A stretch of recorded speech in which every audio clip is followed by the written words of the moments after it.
What's going on YouTube? Jake with Cabin Outdoors here. Just going to do a quick video on my Vibe Seaghost 110. I'm just going to do kind of how I have it set up, some modifications I've done. I'm not doing a review video right now. I might do one down the road, but this is just how I have it set up. I'll just run through a couple specs real quick. So this is the Vibe Seaghost 110.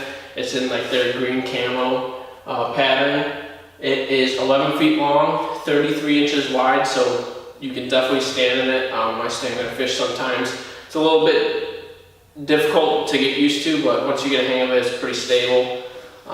It's 62 pounds, so it's a little bit difficult for me to get on top of my car, but it's pretty easy getting into the back of a truck by yourself. It's really easy with two people. It's easy to carry. And then the loading capacity on this is 425 pounds, so you can definitely load it up with a lot of gear, or if you're a bigger person, you can definitely fit into this kayak.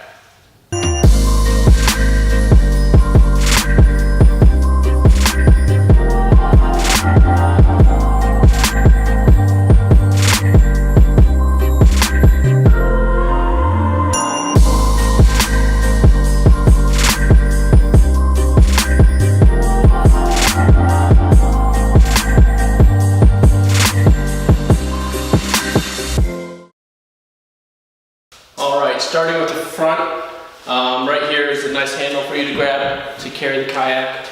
You also have a paddle keeper right here, so if you're fishing, you would just want to get your paddle all the way, you can just slide it right under here and it stays secure. And then right here we have the front hatch, so I will open this up and show you. So inside right here we have a nice bag. This is supposed to be watertight, so you could definitely keep some stuff in here that you don't want to get wet, so I'll keep like batteries, food, snacks like that. And then on the inside, right here, I have my battery pack that I made. It's in a water-resistant case, and then that's all my wiring in there for my fish finder. I also have some setups where I can charge batteries for camera gear or my cell phone, anything like that, so I'll show you that real quick. Here's that front hatch, so this is with the bag in it. It's a pretty nice sized bag, you can fit a lot in here. You can remove the bag. It's a little hard to see in here, but I can take my battery box out. I don't have it connected right now. So I have a battery right here. This is my control panel when the battery's charged, which is dead right now. It will tell you the voltage right here. You have a car outlet and then the USB outlets right here. So I hook up my fish finder to this through here. So I have two attachments. This is a waterproof box. And then all my wires kind of stay hidden in there. When I go hunting or camping with this kayak, you can fit a lot of stuff in here. I put my sleeping bag. You can put tent stuff in here, anything like that that you don't want to get wet, you can store up here. So I'll put that bag back in there. And then this has those locking hatch right there. All right, so we're kind of getting to the main cockpit here. Here's my fish finder. It's a Lowrance Hook Series fish finder. It's got down imaging, mapping, normal sonar, that kind of thing. Right here is another kind of watertight hatch. So this actually unbuckles right here. And then that's where I usually keep my net and my anchor. It's a pretty nice spot. You could also throw in some tackle in there if you want, just nice and easy. On top here, you have a cup holder, and then you also have spots where you can do a Scotty mount, which I have right here. So that just slides right in. Makes it nice and easy if you're, just throwing out a line for catfish or whatever. You can hold a pole right in front, or if you're paddling, you can kind of keep that with you. So that's kind of the main spot. Right here are the pedals, are adjustable.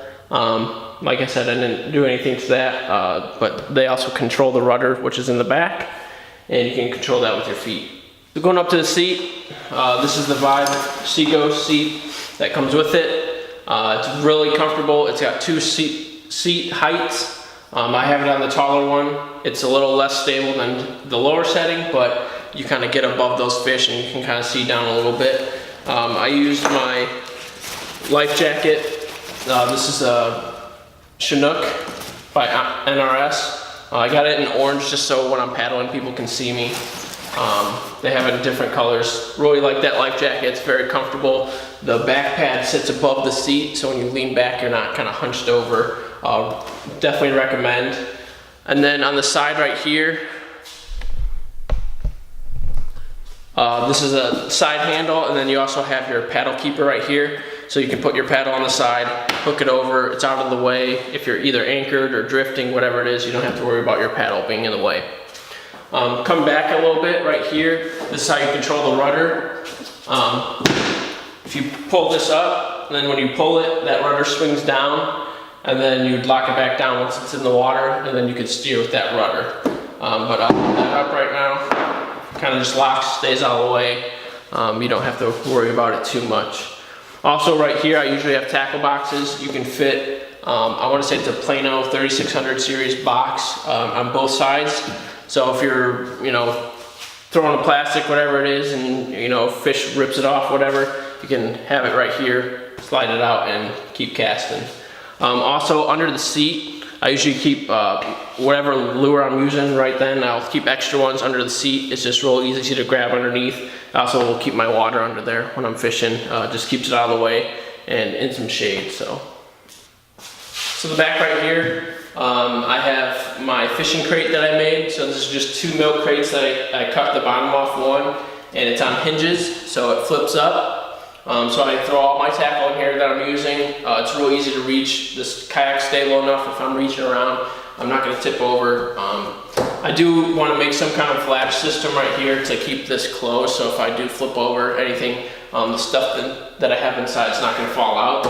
I have it tied down with these ropes. They're like a locking rope. I can't think of the name of them right now, but I'll leave a link in the description below of how I do that.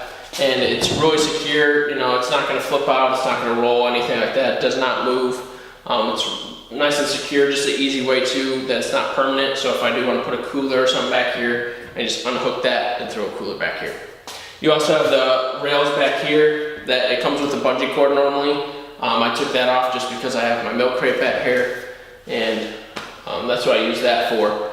Then you also have 2 flush rod holders, one on each side. I usually put rods in there. They kind of stick out at like a 45-degree angle, so they're not sticking straight up, which is kind of nice for trees. But I also plan on putting a couple rod holders on my milk crate just to have more rods with me when I'm fishing. Then right back here, I'll kind of go into closer view, but this is the rudder system. So this is the rudder system. Like I said, you pull that string up here. That flips down, goes in the water like that, and then you use the foot pedals to control it. Really helps you with those sharp turns. I use it a lot for drifting as well, because you can kind of get that more control of your drift just by steering a little bit. So that's what I use that for. It's not the best in the river, because a lot of times the river is pretty shallow. You'll hit some rocks on here, but I haven't had too many issues with it. But that's pretty much all the modifications I've done. I fish out of this in rivers, lakes, ponds. I've also gone in creeks. It is short enough. I went with the 110 because it is a little bit shorter than the 130, which is a 13-foot kayak. But I wanted to be able to go in smaller bodies of water as well. So like creeks, I do a lot of smallmouth fishing, so I wanted to be able to bring this in there. If you guys have any questions on this kayak, please leave a comment below. I'm hoping to do a video over my battery box that I did. If you guys want to see that, just let me know. I also plan on upgrading my kayak crate a little bit. I didn't go with like the Kayak Attack black pack or anything like that, just because I think it's a little expensive, and you can kind of make your own crate, and I think it just works just as good. So that's the video for today. I plan on doing a review over this kayak, kind of go over the pros and cons, but I just wanted to kind of show you my setup. I hope you guys enjoy this video. Please subscribe, hit that like button. Thanks for watching.